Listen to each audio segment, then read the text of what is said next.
Right, the next part we'll probably do in 2 sections because otherwise it will be a long video. So we're going to create a function. I'm going to call this fetchToken. So basically our login function. And is this correctly structured right now? It is. So this is the structure of our function. I'm going to do a few of these. And because we're using an async, not because we're using async, because we're using TypeScript, and we need to pass information. So think of this as when you log in to your, if I go to the correct one here, right? If I go to the front page, we have email and passwords. We need to send those along for the user, for the system to know. So we have to pass along the email, and that is a string, and we need to pass along the password, which is also a string. So we need to put them in here, and we need to declare them because we're using TypeScript. So pass those along through the parentheses so we can use them. Inside our system, I'm going to use a try catch, and I'll start with the try block first. And the first one we'll do is a response, and we'll set this equal to await and fetch. Man, I don't want it to create all of it, but I probably think it's gonna. All right, I'll delete stuff here. So sorry for this. And end block. And so remember, open parentheses, close parentheses, and we'll have this weird thing here. So it's a fetch. This fetch is attached to the login here, right? So that's why it's user/login instead of /product. So which is for the product route, and now we're using the user route. And in here, if I expand, I can actually see that it's email and password. That's why I'm passing those 2 through, and I'm not passing all 5 of these through, or 3. We needed a name as well when we create it. So we just need to create a login one. So all information we need is in Swagger. This is why Swagger is awesome to use for things like this. They can also be super annoying, but in most cases, it can be awesome. So we need to remember this. That's why we're passing them through. Now, if we look at this one here, again, this just takes API/products, and then it stops. Here we do /auth. That is not correct. It is user. Yes, it is user. And then we do a comma and then this object here. And this is because we need to pass some extra things that I deleted before. So these are headers and bodies and whatever we want to pass through, like email, the actual email we're trying to log in with. This is how we structure this code here. We can clean this up later, and then instead of having an object, we can just save that object in a variable and pass the variable through. But for now, we'll do it here. First off, we're going to tell the system which method we're going to use, and this is really important. You need to tell, or whenever you create your backend, which you do with Søren, where you have post, put, and so on, all these things we have. These are method from Mongo. And it's similar to SQL where we have select and all these things. So when we need to send things, we send things from our Vue to Mongo with post. And we do it with get to grab information, or /retrieve if you're thinking SQL and so on. So we're now telling it we're sending things, so it knows that we're supposed to send things, not get things. It's again just a declaration, so it knows what to do with it. We're going to use headers. Remember the S. Like so, an object, and inside this one we're going to pass through 2 things. First one is, did it just help me? Yes, content type. So we can declare which things we're sending through, and we're saying we'll want to send it as a JSON type here, right? We will convert it in a short while, because in here, email and test, you can see all these little apostrophes. This is why we need to convert or change our information. So whenever we do this in JavaScript or TypeScript, right, object is when we do this. No, it's not here anymore. But you don't use quotation marks around the name. Maybe you do around if it's a string to turn it orange. But for JSON, both of them needs to have quotation mark around it. So we're telling it to expect JSON, and if it doesn't get JSON, then you're just going to decline it, basically. Comma separate this, and then we're going to do, auth token, And this is just a name we're going to use, like this, and we're going to set this to local storage get item, not auth token, but something close to it. I'm just going to call this ls token, so local storage token.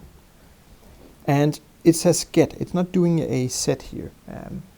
The reason for this is we're actually going to send along our token. This is what I talked about previously. We need to exchange this token between Vue and Mongo.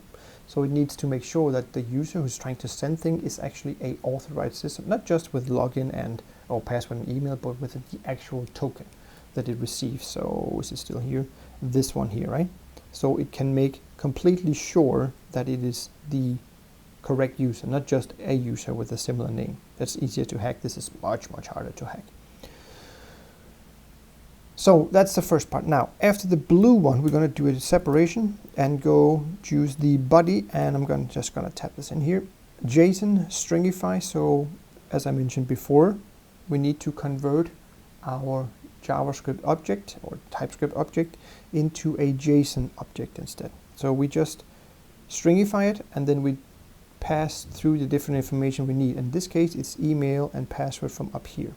So whenever this is being sent, it is actually being converted and then sent to the system.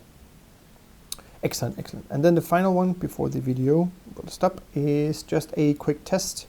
If no response, we'll throw an error. We'll do a few more here actually, because this sometimes doesn't give a super error. So I'm just going to add a few extra ones, like a console log for our browser. Let's just do parentheses, error, what is it called? Error response dot error. So in here we can actually grab this information and slash. Oh, thank you. Because sometimes it's not super this one.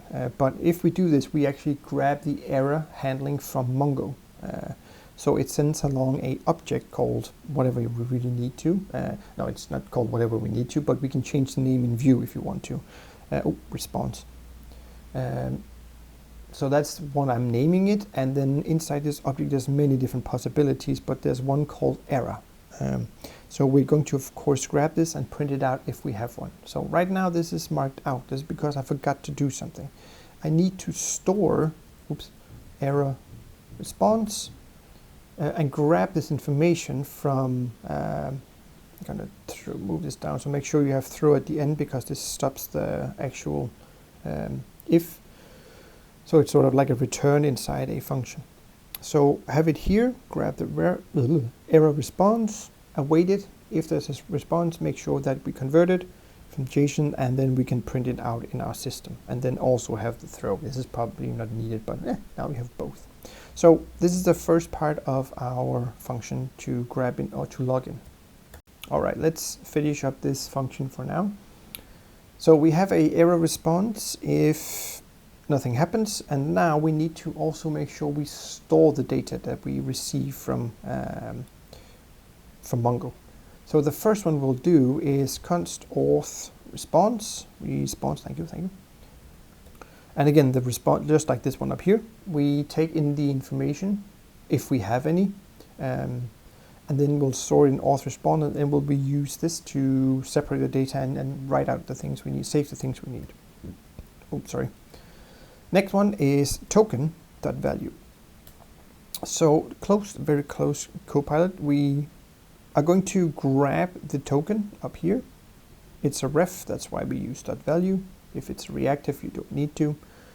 The auth response is this one, and then we also need to add data here, because we receive a object, and inside this one there's one called data, and then inside this one, this is where the token will be stored, and other things as well. So that's the first part of this, and you can, if you're really curious, you can print these things out. We actually will. Next part is user.value. So again, this one up here, we are going to assign the value of auth response.data.user. So we grab that information we have on this specific user. That can be like name, creation, and so on and so on. If we like an ID, if we want to connect it to products.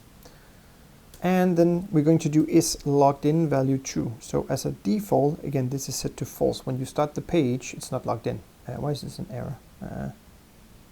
Cannot find module. Oh, I misspelled this interface. Let's just, /. There we go. So if you have the same error, remember, since this is an error, modules, we created an extra folder here, right? That's why we need 2 dots to go into it. That was lucky I saw that. Anyways, back to this one. So login is set to true. Now we're going to use the local storage to finally set our, what's it called? Yes, that one, the token. That's the name. So the first one we're going to set is ls token. Again, it needs to be the same as this one up here. So make sure if you name them something different than I did, make sure this is the same as this one. And this is not this one. We are going to use the auth response, and we're going to use the data. And then instead of value, we're going to use the token. So grab the token we have, set it in the, again, set, this one was get. So set this here. And then we're going to, finally, we're going to do another one here, where we'll take the user ID. So set item, parentheses, and then we'll do, this will do user ID token. So you can see what this does as well. User response, data, and then not this one, user ID, like so. Cool. 2 things more. We'll do a console so we can actually see them in our browser. The first one is not that one, but oh my god, go away. And we'll do this, and we'll do user is logged in, and we'll pass through the auth response, like so, nothing else, just this, to test to see if we have this information. And we'll also do a console log for the token value, token, and then print this on white. So this should actually show the string we have. Again, we're doing development mode, so this is fine. If you're not doing, if production, these should definitely be deleted. Just remember that. And finally, we'll do a catch, spell it correctly, catch error, and console log. It was close. I like to do error like this. And let's see, so we, whatever. We'll have error value, and since we're using TypeScript, we'll do error as error dot message, and we'll do an error occurred if for some reason it doesn't have any information in here, like if I don't know why, but if we can't access this, it will just print this out instead. So sort of a default one. We'll also set is logged into false. So if we have any types of error, we're just going to make sure that the user is not logged in, so they can't see the pages on Vue when we create the navigational hooks in that one. And finally, we are probably missing a curly bracket here, because we are inside the yellow one. So let's just quickly finish up with the return statement in here. So we have that completed, and we can do a little test. Right, so go after the purple one for me, so make sure you're outside this this function. You can just click up here to make sure you are, and it stops here. I'll just do a few enters and then do a return, and it doesn't want to help me. What a lazy. So we need token, we need is logged in error to error handling, we need a user email password, and I think that's, oh, we need one more, which is the fetchToken, which is the function to grab it. So just quickly scroll through to see if you have any errors. I don't have any red lines.